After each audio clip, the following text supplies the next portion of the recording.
Hello and good evening. Hope you had a great start to the week after the Diwali holidays. And hope everyone is doing good.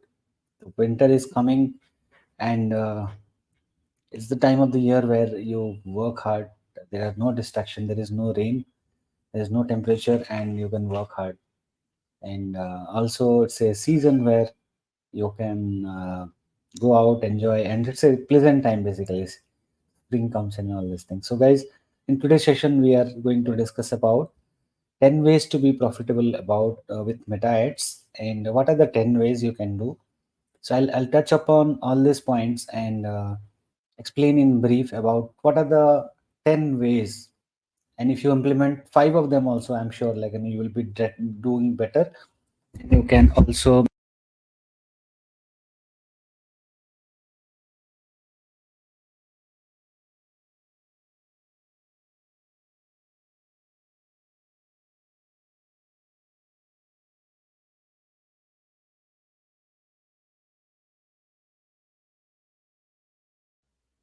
hello. Yeah, I think this is good. Let me cross check. Hello. Yeah. Okay, sorry about that glitch. So the mic got plugged or loose. So okay, the today's session is about 10 ways to be profitable with meta ads, and let's get started. So what are the 10 ways? Let us have a quick look at that. First one is audience targeting tips. Second one is what kind of creatives convert, how to optimize your ROI, how to scale your ads effectively, which is very important, what kind of A/B testing you should do, how you can leverage retargeting to get more sales, how to use conversion API for accuracy, that is an important point, profitable ad types to try. It is not only about sales. Okay, so budgeting smartly, and last one is about adjusting and analyzing for growth. So going to the first point, guys, audience targeting. So this is the most common and the most basic but the most important part of being profitable. So if you are showing the ads to the wrong people, if the messaging is correct also, you will not be able to do well. So first thing is, what are we capable of using audience targeting? We can target by location, we can target by gender, we can target by interest targeting, all this thing. And we already know about custom audiences and lookalike audiences. So let us have a quick look at what kind of audiences we can have. So let me take you to the uh, audience part directly. Let me share my screen here. So if you directly go to the audience targeting part here, we have some brief idea about what we used to do. We used to create let's say saved audiences, lookalike audiences. So if I switch to original audience option, it is giving me a suggestion based on my ad that using advantage plus I can get 21.4% lower cost per result, and which is true. And these numbers are based on my ad account settings. So you can get this kind of recommendation also. So if you see here, you are getting close to 21% less. But I will to show you, basically I will switch to in original audience targeting, where we target people by different demography. First thing is location, your age, gender, and then you used to have different audience targeting. If you see the latest change here, it is showing the category and the size here. Whatever is there in the bracket is the category. So used to happen is we used to use custom audiences and lookalike audiences here. So this is most common thing. Now what is difference in the advantage plus? So this is a common way, and it is asking that you can do A/B test to see which results is giving better, like which audience is giving better results. So you can test both here. So this is something which is very beneficial for us. So if you have doubts about whether I should use the traditional method or whether I should use the advantage plus audience, then you can divide your budget and it will automatically divide the budget and test it. So this is something very unique.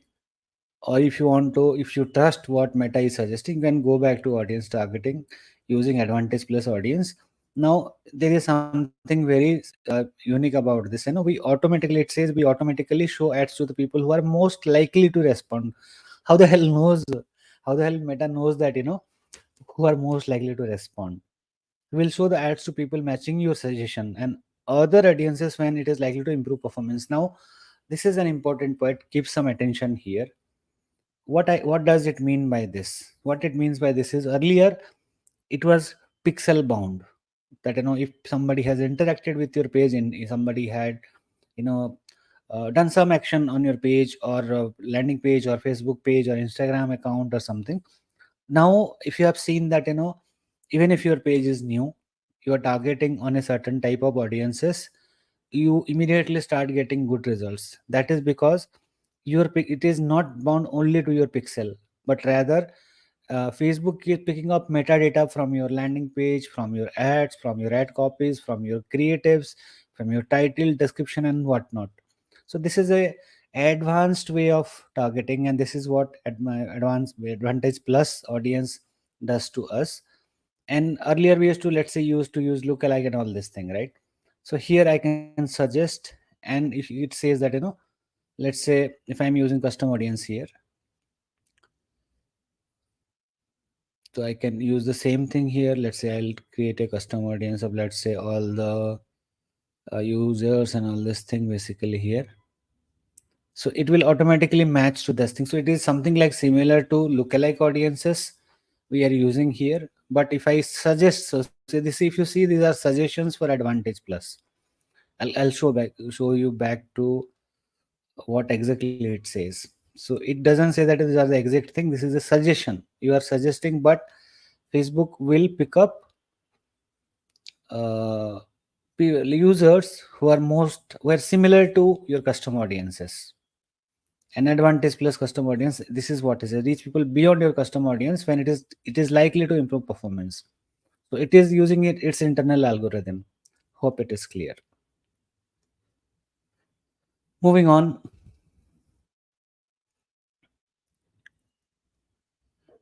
So I'll just quick address one more point, that instead of using a lookalike audience, you can use a custom audience as a suggestion, and it does a better job. Okay, automatic audience expansion was there, but that was based on your activity. Now please remember that your pixel or data set, which is now called, is not the only reference that Meta takes. It takes everything that you use. The use of AI that they're telling, use of AI is not just about what you have mentioned in your targeting. It takes clue from your page, from your creative, from your title, description, image, text, video, text, and whatnot. So if you have a running e-commerce to your product, data and all this thing, right? Moving on, what kind of creatives we should use? So it's very simple, guys. Earlier days, I remember we used to have limited text. Meta used to limit the number of text, the amount of text we use an image, and that was a good thing, I believe, because nowadays I've seen creatives which are very similar to a printing flyer. So, but still, what works here is images which are clutter free. There are not too much of graphics there, very clear and simple graphics. And the most important part is a single focus point. If you have a single focus point in your creative, that works. Also, the image should be the part of the story. What do I mean by that? So let me take you to one of the creatives here, which I might be seeing in my wall. Let us go to my Facebook wall and see some ads. So let us click on Facebook wall again. So let us see what ads we are getting here. This is my ad, so let's ignore it. Let's see. Okay, this is the event that is going. Let us see an ad. Where is the ad? Where is the ad? Hmm. Let's say, okay, let us take this example, magiccx.com. Make your ads go bananas. So first one is, they are getting your attention. Even if you don't understand what it is creating some curiosity. And they have shown some ads. So this is the first attraction of this ad. Then second thing is, what you immediately look at after the image is basically what is the call to action. The world's largest AI searchable ads library, get offer, is the call to action here.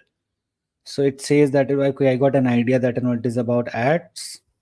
Then it is giving me the largest AI searchable ad library. Then in the copy, it is giving me what they're providing, that they're giving an offer, there's a link here, and what is that they are doing to get the trust. Web search bonus tickets. Okay, so it is creating some curiosity. It says, yeah, 1 million ads, this is something nice. Send briefs in two things, get design in 48 hours, one click creative. So it is creating some curiosity and some offer. So if you see, this is a story, like, and it starts from this, goes to this, then there is a call to action, description is not visible here, and ultimately they are putting some rationale here, and you are getting an idea. There are multiple examples, but we'll go back to our presentation. The whole idea is it should go in a sync. It should go in a sync. There should be a sequence of creative. So is it a part of a story? Then there is also a question of whether I should use a static ad or a video ad. I will suggest, even if it is a static type of thing, convert it into a video ad so that you get option to retarget and remarket later. You cannot retarget or remarket specific ads if they are not video ads. You can have a engaged audience, but you cannot target uh, ads which are only static image ads, because there is no option to create an audience out of it. But if it is a video ad, there is an option. Moving on, how to optimize your ROI. And the most important part here is implementing a funnel in place. If you're randomly doing ads, again and again, I like come to this point. If you're randomly doing ads which are of conversion or leads, you are not going to get optimum results, because you're missing the top of the funnel. The top of the funnel where the numbers are. If you have great top of the funnels, you will get rest of the things very sorted. Okay, and you need to have a sequence, have a funnel map in place, sequence your ads, plan that, after this ad I will run the other ad, I'll use the audience from this ad in the other ad, I'll use this ad to get traffic, I'll use this ad to get WhatsApp queries, I'll use this ad to get sales. You need to have everything, and there is a sequence. After running this ad for 3 days, I will put the second ad. That kind of thing, sequencing you can do. And what kind of campaign objective you put in profitability in mind. For example, your objective is, suppose you have got 20,000 landing page view and you are getting less conversions here. All you need to do is engage the customers and tell them that the new point, or you just like float a new ad, and you'll be able to communicate what is missing. So conversion focused campaign can be done towards the end, but having a funnel, like engaging your people before you run conversion ads works beautifully. That is what I meant. So this is another important point where scaling ads the right way, and there is an important concept called horizontal scaling versus vertical scaling. So what is horizontal scaling? Horizontal scaling means expanding new audiences with multiple ad sets. Means you are reaching out more and more audiences in the same budget. What happens is, suppose you have a one ad set or one audience set, you may not be getting the best out of it. So if you are testing it with multiple audiences, Meta will find out the best people in that audience set. So you are doing a horizontal scaling by reaching out more type of people, whereas vertical scaling is all about investing more in a high performing ad with the same audience. So in the horizontal scaling, audience is increasing, expanding. In the vertical scaling, the budget is expanding. So these are both way you can actually scale the campaigns. And some other tips about budget is, like increasing the budget gradually at places where you have a campaign wise budget set by your organization, or according to your financial budget you can use CBO. And there you are not worried about from which ad set or which ads the results are coming. Meta will decide that from any ad set you get me the results. We can leverage lookalike audience, advantage plus audience. Call to action can be very very important. Learn more. Suppose there is an offer, so get offer is a better call to action. Shop now is a better call to action. So profitable action call to actions are very very important. Testing new creatives whenever there is a ad fatigue or a frequency high is very very important. Retargeting engaged users who are engaged in Facebook and Instagram but may not have come to your landing page is also a good option. Automated rules for ROS and or setting target ROS or capping is also a good option. And sales point of view, focusing on high margin products instead of advertising on low margin products and getting sales but not getting margin or profit is a wrong choice. In such case, what you can do is you can focus on high margin products and get them to your store. So you need not advertise all the products also in e-commerce specifically. And yeah, last point is analyze and optimize continuously so that your scaling is happening continuously. Now let us come to the A/B testing part. What kind of A/B testing we can do? A/B testing is basically testing between two parameters. Either it can be audience, it can be location, it can be different ads, it can be different creatives, different types of ads, and so on. Anything, like it can be anything. So what are the features we have? It is dynamic ad was there in the meta. Now it has become flexible ads.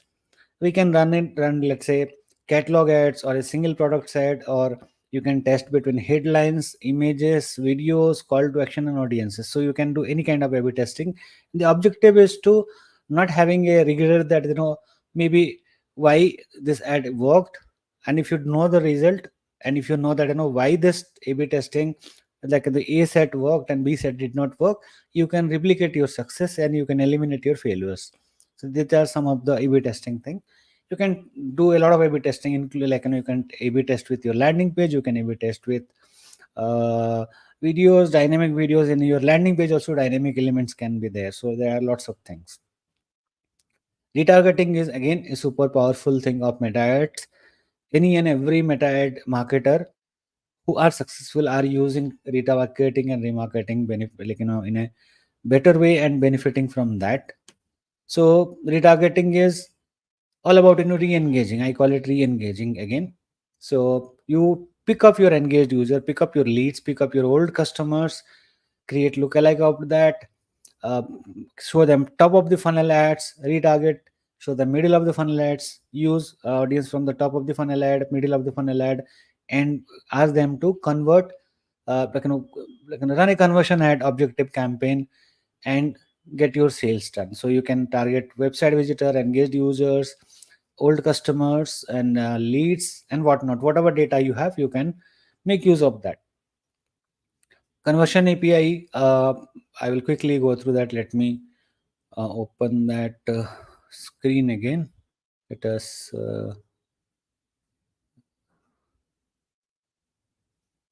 where is that window? Let us go there. Entire screen.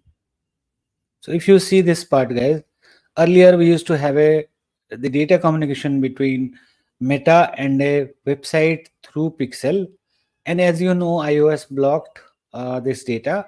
Not only iOS, many secure browsers also block JavaScripts and Pixel. So Meta came up with something called Conversion API, which is not depending on the browser, and it is there is a server to server communication between your web server or your mobile app server plus with meta ads. So irrespective of the browser or the restriction at the client level or the user level, your ads are getting and sending signals to the meta server. The meta server and the web, web server are connected with each other with the conversion API. So there is no data loss here, and you get accurate information because there is no leakages here basically.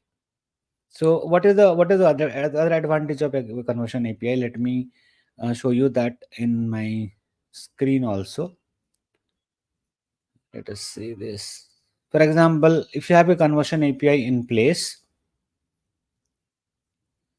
you can create custom audiences for any kind of thing. For example, inclusion, I'm saying that earlier we used to have only page view and other things. Now you have scroll, video progress, video start. It takes and click at what do you say, tracks every click, every action that happens on your website. So these kind of events are only possible through uh, conversion API in a particular normal landing. This is a landing page I am talking about. And if you see here, it is tracking scroll, video progress, video start. If people are watching my video on the landing page, it is tracking that also. All the inbound, outbound clicks are tracked. So it is much more powerful, and it is much more accurate basically. I think I did not show the screen. My apologies. So if I show you here, it is beyond page view, purchase and all this thing. If it is an e-commerce, it will show add to cart, all this thing. But it for a landing page, there are multiple things. If you see visitors by time spent, the people who visited page, these are from the pixel or the data set. But from your events, you get page view, scroll, video progress, video start, and whatnot. So it tracks each and everything. It tracks each and everything, whatever happens on your web page where there is a pixel installed and conversion API is enabled. So more accuracy means better results. Simple. Then what are the other profitable ads to try? And depending on the product and service, for example, you need to explain things which are not very complicated, and also in a sequential manner. You can use a carousel ad. If you want to showcase five features of your product or service, you run a carousel ad in a sequence. If it is a storytelling, you can go through video ad. If you're running an e-commerce, run a collection ad where it is showing relevant collection, what is it called, enhancements in your creatives, like percentage discount, strike off, if there's a free shipping, and lots of information in your product itself. And when to use what kind of ads is also very very important. So if you are having a lot of traffic, if you're having a lot of footfalls but not able to convert, re-engage your audience so that they are not stuck. People sometimes come to your landing page, make an opinion and leave. So only retargeting and giving them offer will not help. So if you retarget every engaged user, let's say 5,000 people have added to cart and not purchased, only giving an offer, they may not be a good choice, because offers are only a financial element. There are emotional element, there are logical elements. So you can, if you can re-engage, re-aware or reignite your engaged audience. Engagement ad can be run for let's say people who have abandoned cart, people who have initiated checkout and not completed because something is stopping them. So only conversion ad may not work there. So selecting the best kind of ad is the very very important point. So you need to do this in a different way, basically. We have talked about horizontal scaling and vertical scaling, and for that purpose, allocating budgets for testing and scaling is very very important here. And smart budgeting means, there's a like an example I'll give you here. uh, for example, to have a baby, you need to have 9 months or 9.5 months time. If you, so you, there is a father, there is a mother, and there is a baby that comes to this earth in 9 months. So if you want, if the the family wants the baby in 1 month and the husband says that I'll marry 9 wives, it is not possible. Whatever uh, time and effort is required for a particular process, that has to be there. Same thing is here. So unnecessarily increasing your budget doesn't give you a right result. Unnecessarily increasing your budget will actually drain your money. Simple. So gradual scaling your campaigns works. Or if you want to really scale, you can go both horizontal and vertical scaling. Then again, daily versus lifetime budget is important. If your company has a fixed marketing budget, go for a lifetime budget and break down that budget into different campaigns. Whereas if you have sales target and you are flexible, you can go for daily budget. And where to use bid caps, for example, if you are selling a 100 rupees product and your company says maximum I can spend 15 rupees to acquire this or sell this product, in that case bid capping is very very important. So this kind of techniques you can use so that your budgeting is smart, you don't overspend and you don't do things which will hurt you. Then analyzing and adjusting for growth is a continuous process right from the beginning till the end. And so you know how to read reports, understand each of the key matrices which are very crucial for profitability. In this case, ROS, CPC, CPA. I also track cost per landing page, cost per engagement, cost per add to cart, and so many other things. So, and how to interpret data and make adjustment, this kind of things can be uh, done by going beyond ads. It is not just about ads. Let's say you are running a new e-commerce thing. If you're running a digital product thing, analyze what kind of people are coming, what is happening in the landing page, what is their behavior, what is the stickiness, what is the bounce rate. So many other things you need to understand, and As I told, profitability is linked to the funnel, not just ads. Ads are just the part of it. So understanding your funnel as a whole will help you understand your own system and help you get results basically.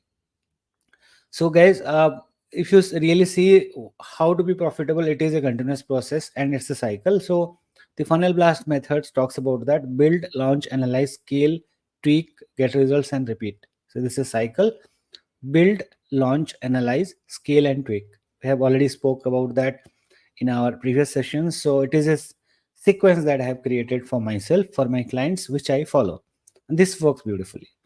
So all these things are covered in the upcoming workshop. People who follow me already know this, and they have seen the content and all this thing. For your benefit, I'm sharing the Bitly link here so that you can follow this. I'll also post the content landing page link here so that you can go through that. Let me put it in the comments. Some places the comments will not be published, so I will manually publish it after the event. So please go through the landing page, explore for yourself how this can benefit. And if you have any queries, you are free to message me, drop a message to me on WhatsApp. I'm placing my number. And yes, the offer is still on because some people wanted time, because some people's salary dates are little late, or they get time in a, they sometimes they're stuck in some financial thing because market opens or offices opens after Diwali. So the offer is still open till tomorrow. We still have some seats left. I still have engaged users asking me about the workshop by sending me WhatsApp, and they are clearing their doubts so that they can judge whether this workshop is the best one for you. So if you are sitting on the fence and not able to decide, drop a message, simple, and ask instead of assuming. So guesses are costly. So this is my invitation, guys. So go ahead and let me know if you have any doubts. And this the discount is still on. It's a 7,000 rupees discount till November 7th. That is tomorrow. And after that, I'll not be able to extend. So make use of it. And if you have a doubt, if you are sitting on the fence, worried about whether I should do this or not, ask me. Simple. So I'm looking forward to seeing you and in the workshop and hearing from you. If you have any queries, reach out to me and I'll be happy to assist you on that. So with that, I end my sessions for today. Hope I was able to clarify some of the tips, and the same kind of things are explained and demonstrated in the workshop. So thank you so much, and see you.